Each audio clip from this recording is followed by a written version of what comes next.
வணக்கம். இன்னைக்கு நாம பார்க்க போற விஷயம் கேக்குறதுக்கு கொஞ்சம் வித்தியாசமா இருக்கலாம். ஆனா இது ரொம்பவே சக்தி வாய்ந்த ஒரு யோசனை.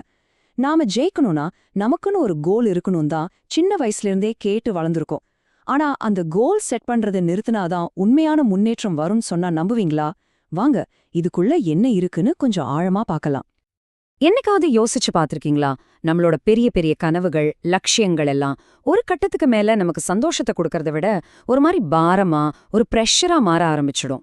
ஏன் இப்படி நடக்குது? இந்த உணர்வுக்கு பின்னாடி ஒரு முக்கியமான உளவியல் காரணம் இருக்கு. அப்போ இந்த இலக்கு வைக்கிற பழக்கத்துல என்னதான் பிரச்சனை? பார்த்தா எல்லாம் சரியா இருக்கிற மாதிரி தானே தெரியுது. ஆனா இதுக்குள்ள நமக்கு தெரியாம சில ஆபத்தான பொறிகள் ஒளிஞ்சிருக்கு. வாங்க அது என்னன்னு பார்க்கலாம். இங்கதான் முதல் பிரச்சனையே ஆரம்பிக்குது. நாம ஒரு கோல் செட் பண்ணும்போது அது வெறும் ஒரு டார்கெட்டா மட்டும் இருக்கறதில்ல. அது நம்மளோட சுயமரியாதையோட, நம்ம ஈகோவோட ஒரு பகுதியா மாறிடுது. அதாவது அதை அடைஞ்சா நான் வெற்றியாளன், இல்லனா நான் ஒரு ஃபெயிலியர், இந்த மாதிரி ஒரு எண்ணம் நமக்குள்ள ஆழமா பதிஞ்சிடுது. இந்த மனநிலை தான் பாஸ் அல்லது ஃபெயில் அப்படிங்கிற ஒரு இருண்ட நிலைக்கு நம்மள தள்ளுது. ஒன்னு ஜெயிக்கணும் இல்ல தோக்கணும்.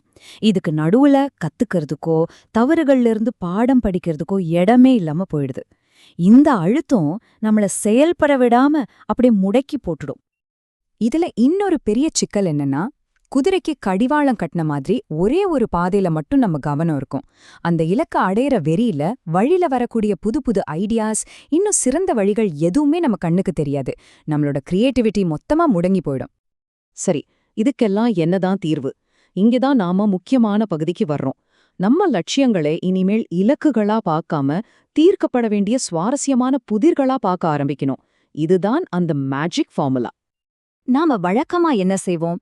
இப்படி ஒரு அசைக்க முடியாத ரொம்ப இறுக்கமான இலக்க நோக்கி ஓடிக்கிட்டே இருப்போம். ஆனா இந்த புதிய அணுகுமுறை என்ன சொல்லுதுன்னா, அப்படி ஓடாம அந்த சவால ஒரு சுவாரஸ்யமான புதிரா பாருங்கன்னு சொல்லுது. இந்த ஒரு சின்ன பார்வை மாற்றம் நம்ம பயணத்தையே மாத்தி அமைச்சிரும் பாருங்க. இந்த ரெண்டுத்துக்கும் உள்ள வித்தியாசத்தை பாருங்களேன், எவ்வளவு தெளிவா புரியுது.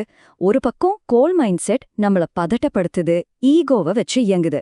இன்னொரு பக்கம் இந்த ப்ராப்ளம் சால்விங் மைண்ட் செட் நம்ம கிரியேட்டிவிட்டியை தூண்டி நம்மள ஈடுபாட்டோட செயல்பட வைக்குது. அது பயணத்தை ரசிக்க வைக்குது. யோசிச்சு பாருங்க, ஒரு புதிரை விடுவிக்கிறது எவ்ளோ ஜாலியா இருக்கும். அதே மாதிரிதான் இதுவும். ஒரு சிக்கலை புதிரா பார்க்கும்போது அது ஒரு விளையாட்ட மாறிடுது. இங்க தோல்விங்கிறது ஒரு முட்டுக்கட்ட கிடையாது. அது ஜஸ்ட் ஒரு ஃபீட்பேக், அவ்வளவுதான். ஒவ்வொரு முயற்சியும் நம்மள தீர்வு பக்கத்துல கொண்டு போயிட்டே இருக்கும்.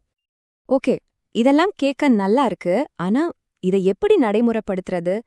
அதுக்குத்தான் இப்போ ஒரு சிம்பிளான 5 ஸ்டெப் கொண்ட ஒரு ஃப்ரேம் ஒர்க்கை நாம பார்க்க போறோம். இதை நீங்க எந்த ஒரு சவாலுக்கும் பயன்படுத்தலாம். ரொம்ப சிம்பிள். முதல்ல எது உண்மை, எது நாமளா கற்பனை பண்ணிக்கிறதுன்னு பிரிச்சு பார்க்கணும். நம்மளோட தவறான அனுமானங்கள் தான் பல சமயம் நம்மள குழப்பிவிடும். ரெண்டாவது, பிரச்சனையின் ஆணிவேர் எங்க இருக்குன்னு கண்டுபிடிக்கணும். மேலோட்டமா பார்க்காம ஆழமா போய் அசல் சிக்கல் என்னன்னு பார்க்கணும். மூணாவது, அந்த சிக்கல் எப்படி, எந்த இடத்துல நடக்குதுன்னு ஒரு மேப் மாதிரி போட்டு பார்க்கணும். இது ஒரு தெளிவை கொடுக்கும். நாலாவது, எது நல்லா வேலை செய்து எது சொதப்புதுன்னு நேர்மையா அனலைஸ் பண்ணணும். கடைசியா, இந்த அனாலிசிஸ்ல இருந்து கிடைச்ச தெளிவோட சரியான நடவடிக்கைகளை எடுக்க ஆரம்பிக்கணும். சரி, தியரி போதும். வாங்க ஒரு நிஜ உலக உதாரணத்தோட இத புரிஞ்சுக்கலாம். அப்போதான் இது எவ்ளோ பவர்ஃபுல்னு உங்களுக்கு தெரியும். ஒரு சேல்ஸ் டீம்ல இருக்கிறவங்களுக்கு இது ரொம்ப பரிச்சயமான ஒரு இலக்கு. இந்த மாசம் நான் 10 சேல்ஸ் பண்ணியே ஆகணும். ஒரு நம்பர், ஒரு டெட்லைன். இதை கேட்கும்போதே ஒரு மாதிரி ப்ரெஷரா இருக்குல்ல? இப்ப நாம அந்த நம்பரை தாண்டி யோசிக்கணும். அந்த 10 சேல்ஸுங்கிற இலக்குக்கு பின்னாடி ஒளிஞ்சிருக்கிற உண்மையான சவால், உண்மையான புதிர் என்னவா இருக்கும்? பாருங்க, இந்த ப்ராப்ளம் சால்விங் மைண்ட் செட் எப்படி யோசிக்குதுன்னு. ஒருவேளை பிரச்சனை சேல்ஸ்ல இல்லாம வர கஸ்டமர்ஸை தக்க வைக்கிறதுல இருக்கலாம். இல்லனா நம்ம சேல்ஸ் டீமோட பெர்ஃபார்மன்ஸ்ல இருக்கலாம். அதுவும் இல்லனா நமக்கு வர லீட்ஸ் சரியில்லாம இருக்கலாம். இந்த மூல காரணத்தை கண்டுபிடிச்சு சரி பண்ணிட்டா அந்த 10 சேல்ஸுங்கிறது தானா நடக்கும். ஓகே, இப்போ நாம கிளைமேக்ஸ்க்கு வந்துட்டோம். நாம இதுவரைக்கும் பேசினதோட மொத்த சாராம்சம் என்னன்னா, நம்ம மனநிலையில ஒரு சின்ன ஆனா ரொம்ப சக்தி வாய்ந்த மாற்றத்தை கொண்டு வர்றதுதான். இது தவறா புரிஞ்சுக்காதீங்க. நம்ம லட்சியத்தை எல்லாம் விட்டுட்டு சும்மா இருக்கணும்னு இதுக்கு அர்த்தம் கிடையாது. சொல்லப்போனா இது இன்னும் அதிகமா, இன்னும் திறமையா சாதிக்கிறதுக்கான ஒரு சிறந்த வழி. அதனால நீங்க எடுத்துக்க வேண்டிய முக்கியமான விஷயம் இதுதான். அந்த ஃபினிஷிங் லைனப்ப பத்தி கவலைப்பட்டு அழுத்தத்தோட ஓடுறத நிறுத்துங்க. அதுக்கு பதிலா உங்க முன்னாடி இருக்கிற சவால்கள சுவாரஸ்யமான புதிர்களா பாருங்க. அந்த புதிர விடுவிக்கிற பயணத்தை ரசிச்சு பண்ணுங்க. கடைசியா உங்களுக்காக ஒரு கேள்வி.